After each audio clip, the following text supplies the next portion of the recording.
Hey everyone, this is Sam and welcome to my channel. The game we'll be looking at today is going to be Ghost of Tsushima Director's Cut, the Iki Island expansion. So in this video, we'll be pitting two builds against each other. One is going to be based on using the Ghost armor and the other is going to be based on using the Gosaku armor. And the difficulty of the gameplay you'll be seeing is on Lethal Plus, so these builds are going to work across all difficulties. So with the Gosaku build, the one I have made, this one is extremely strong in duos, but amazingly, at the same time, is also very effective in group fighting. This Gosaku build that I like to use is very quick at staggering enemies, and it gets resolved back very quickly. So you can quickly stagger, get plenty of resolve back, and go back to getting your kills either with the sword or the bow. Now going up against that Gosaku build, we have my Ghost armor build, which is very good at terrifying enemies through either kills or lighting people on fire, and at the same time it has infinite quick ammo, so you have unlimited wave of the flame and unlimited smoke bomb, so both builds nasty. So if you would like to add me on PlayStation Network to chat, you can add my gamer tag there. Also, if you want to talk about other games, feel free to add my Twitter or my Discord. And if you would like to see more builds of Ghost of Tsushima, make sure to click on the card above or the link in the description below for my playlist of all the builds I have made for every weapon and every armor in this game. So with this Gosaku build, we're going to focus on this first. You can see the arrow headshots has a 60% chance to terrify, so you can actually thin out groups. And when there's a small fight, one-on-one situation, you're going to dominate any enemy. So of course, we'll be wearing the Gosaku armor, and what we want from it is the major increase to stagger damage. That's the aspect we're going to take advantage of. The charms we're putting in to maximize that is obviously the charm of versatile skills, which is going to double the effects of our minor charms as long as it's the only one of its category, which we have. Every minor charm we have here is the only one of its category. So the first one we're going to put in is the utility charm, 25% resolve gains, so that's going to get doubled up to 50% increase to resolve gains. We're also going to add to that with the maximum charm of silence, so now we get double the massive amount effect coming from this charm because we've cleared every fox shrine. And then we're going to add in the charm of broken barrier, so instead of 15% of resolve, we're going to get 30 when we break an enemy's defense with all of our stagger damage. And for the attack buff, we're going to add in the charm of Inari's might, so we get double massive amount on melee damage and health. And finally, we're going to add in the charm of terrifying aim, which is now going to give us 60% chance to terrify an enemy if we kill someone with a headshot. So all of this combined, you have to play the game a certain way. You want to be in a win stance a lot because you want to tackle enemies in win stance, and then you're going to get their stagger bar up to half, and then once they land, you're going to super kick them by holding triangle down with the win stance. The tackle and the kick will break most daggers, and you can see we got plenty of resolve back and health back because we get 20% health back on killing staggered enemies. So tackle and win stance, super kick the guy, stagger them, and then finish them off. You'll be gaining plenty of resolve and plenty of health because of that. You can mix that in a group fight setting. Always start with a headshot to trigger terrify because you got a 60% chance. Go in the tackling, and then when they get up, stagger them. Feel free to use your resolve on Heavenly Strike because you're going to get plenty of resolve back. And with a single enemy, if you're going to sneak in a ghost weapon, cooldowns are great. It also set up for further staggering and also just easily destroy them because you have Inari's might.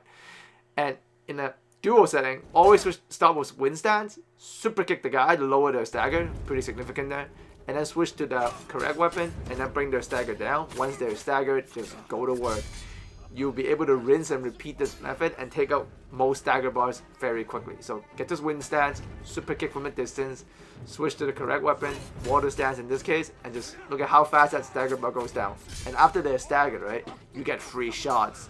So 3 times it is in any duo is over, and that super kick to take out the stagger bar is extremely safe.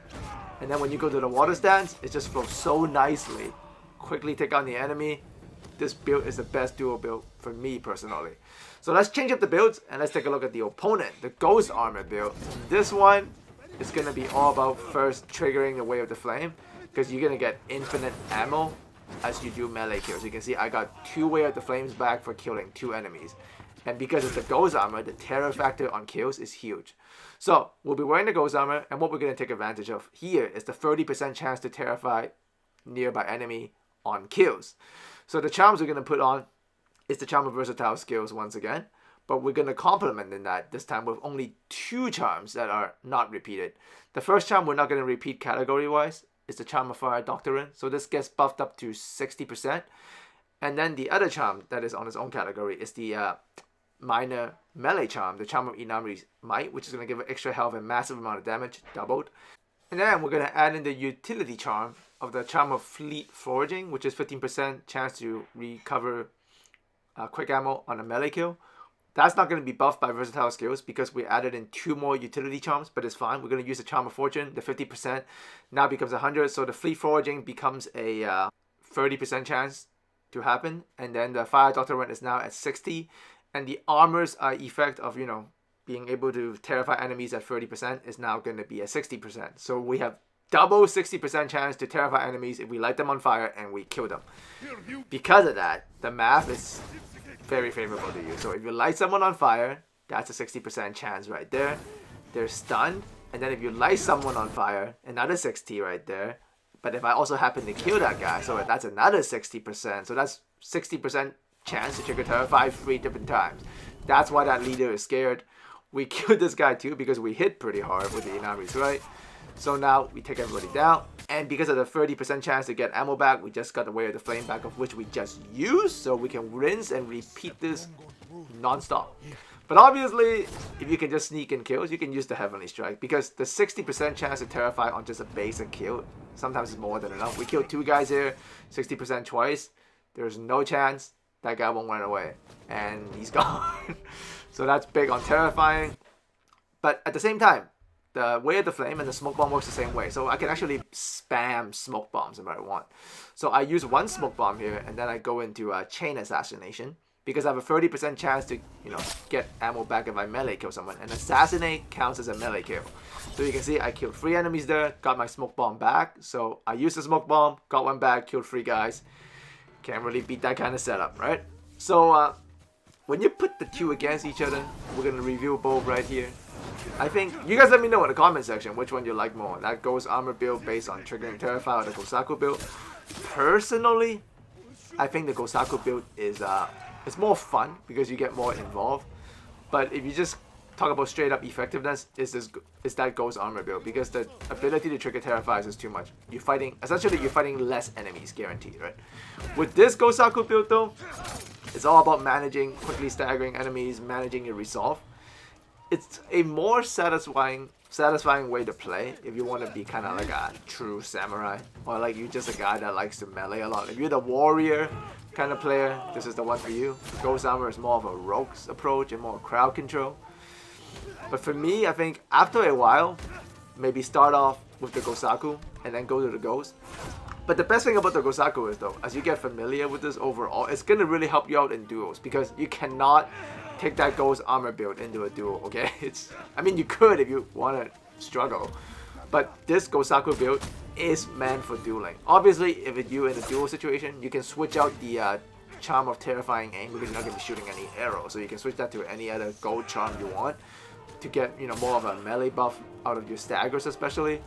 But overall, for me at least, I think the Gosaku build is the winner. Let me know which one you like more in the comment section. And as always, thanks for coming by.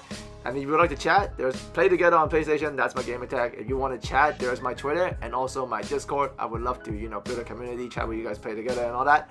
And if you want to see more videos, click on the card above and link in the description for the playlist. Alright? I'll talk to you guys again very soon.